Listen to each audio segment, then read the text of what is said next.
Assalamualaikum dear students. In this video we are going to share with you computer science MCQs. आज का हमारा topic है hardware. Let's start with question 1. Which part of the CPU is responsible for coordinating the activities of all other components? CPU का कौन सा हिस्सा responsible है all components की एक्टिविटीज़ को कोऑर्डिनेट करने के लिए? Option A arithmetic logic unit, option B control unit, option C register unit, option D RAM. एक पेन और कॉपी लें, वीडियो को पॉज करें और करेक्ट ऑप्शन चूज करके अपने पास लिखते जाएं. Control unit is the part of the CPU is responsible for coordinating the activities of all other components.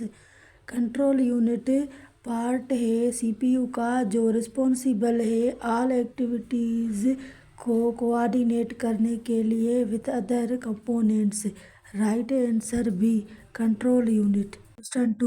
Which component of the CPU is responsible for performing mathematical calculations and logical comparisons? CPU का वो कौन सा component या part है जो responsible है mathematical calculation and logical comparisons को perform करने के लिए? Option A control unit, option B arithmetic logic unit, option C registers, option D memory unit. Arithmetic logic unit is the component of CPU is responsible for performing mathematical calculation and logical comparisons. Logical comparisons and mathematical calculation perform करने के लिए CPU का component arithmetic logic unit responsible है. Right answer B arithmetic logic unit. Question 3. Which type of memory is used to bridge the speed gap between the CPU and the main memory? Option A secondary memory, option B cache memory, option C virtual memory, option D volatile memory. Cache memory is the type of memory is used to bridge the speed gap between CPU and main memory. Right answer B cache memory. Question 4. Which register hold the address of the next instruction to be fetched from memory? कौन सा register है जो hold करता है address next instruction की जो memory में fetch होने वाला है? Option A instruction register, option B memory buffer register, option C program counter, option D accumulator. Program counter register hold the address of the next instruction to be fetched from memory.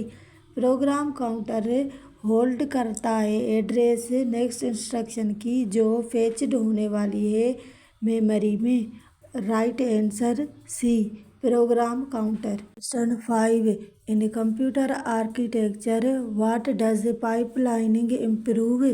Computer architecture में pipeline को क्या improve करना चाहिए? Option A memory capacity, option B instruction throughput, option C disk access speed, option D power consumption. Video को pause करें, correct option choose करके अपने पास लिख लें ताकि आपको पता चले लास्ट में कि आपने कितने क्वेश्चन सही किए हैं. In computer architecture instruction throughput pipelining improve. Computer architecture में पाइपलाइन को इंस्ट्रक्शन थ्रूपुट को इम्प्रूव करने की ज़रूरत है. Right answer B instruction throughput.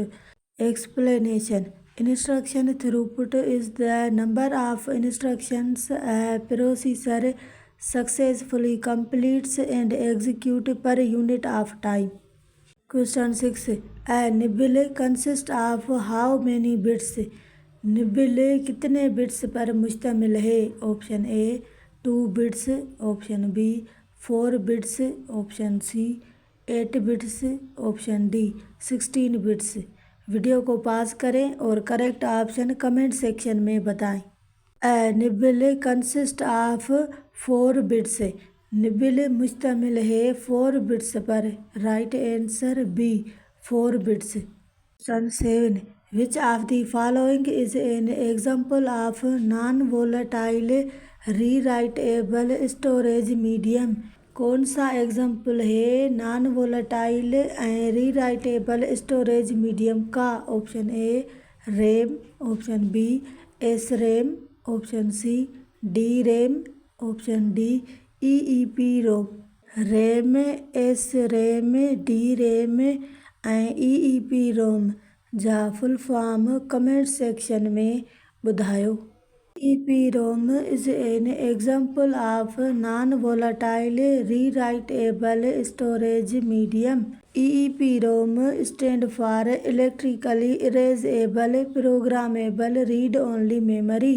Is a non-volatile storage medium, meaning it retains its data even after the power is turned off. EEPROM store कंदी आहे data जेकॾहिं पावर ऑफ थियो पोइ बि डेटा सेव रखंदी आहे पाण वटि। हीअ नॉन वोलेटाइल स्टोरेज मीडियम आहे। It is also rewritable because it can be erased and reprogrammed electronically, allowing data to be updated multiple items while remaining in the circuit. Right answer D. EEPROM. RAM, SRAM ऐं DRAM जो full form comment section में ज़रूर ॿुधाइजो। Question 8. A 32-bit microprocessor has a word length equal to 32-बिट microprocessor जी word length छाजे बराबर आहे? Option A 2 bytes, option B 4 bytes, option C 8 bytes, option D 32 bytes. A 32-bit microprocessor has a word length equal to 4 bytes. 32-बिट microprocessor जी word length equal थींदी 4 bytes जे। Because 8-bit equal 1 byte, so the 32-bit equals to 4 bytes. The right answer B. 4 bytes. A 32-bit microprocessor has a word length equal to 4 bytes. Question 9. Which type of memory is considered volatile, meaning it loses its data when the power is switched off? जॾहिं power switch of थींदो त data loss थी वेंदी त कहिड़ी memory consider कई वेंदी आहे volatile memory? Option A ROM, option B hard disk, option C RAM, option D PROM. RAM, random access memory, is a type of memory is considered volatile, meaning it loses its data when the power is switched off. random access memory उहो type आहे मेमरीअ जो जेको consider कयो वेंदो आहे volatile, जंहिंजी माना आहे त डेटा जो लॉस थियणु जॾहिं पावर स्विच ऑफ थिए। Right answer C RAM, random access memory, जंहिंखे असां मेन मेमरी या टेम्पररी मेमरी बि चवंदा आहियूं। Question 10. Which of the following is considered the main system board of a computer that connect all other hardware components? कंहिंखे consider कयो वेंदो आहे मेन सिस्टम बोर्ड कंप्यूटर जो जेको कनेक्ट करे थो सभु हार्डवेयर कंपोनेंट्स खे? Option A CPU, option B motherboard, option C sound card, option D hard disk. Video को पॉज करें और कमेंट सेक्शन में करेक्ट आंसर बताएं। Motherboard is considered the main system board of a computer that connect all other hardware components. Motherboard खे consider कयो वेंदो आहे main system board computer जो जेको कनेक्ट करे थो सभु हार्डवेयर कंपोनेंट्स खे। Right answer B motherboard. Last में ये 5 मॉक MCQs दे रहे हैं जिससे आप अपनी सेल्फ असेसमेंट कर सकते हैं। Question 1. Dash known as the brain of a computer? Question 2. What are the main components of the CPU? Question 3. CPU stand for? Question 4. RAM stand for. Question 5, ROM stand for. इन 5 mock MCQs के answer आप हमें comment section में ज़रूर बताइएगा और ये भी बताइएगा कि आपको हमारी वीडियो कैसी लगी और पहले जो हमने 10 क्वेश्चन सॉल्व किए हैं उनमें से आपके कितने MCQs करेक्ट हुए। Thanks for watching our video.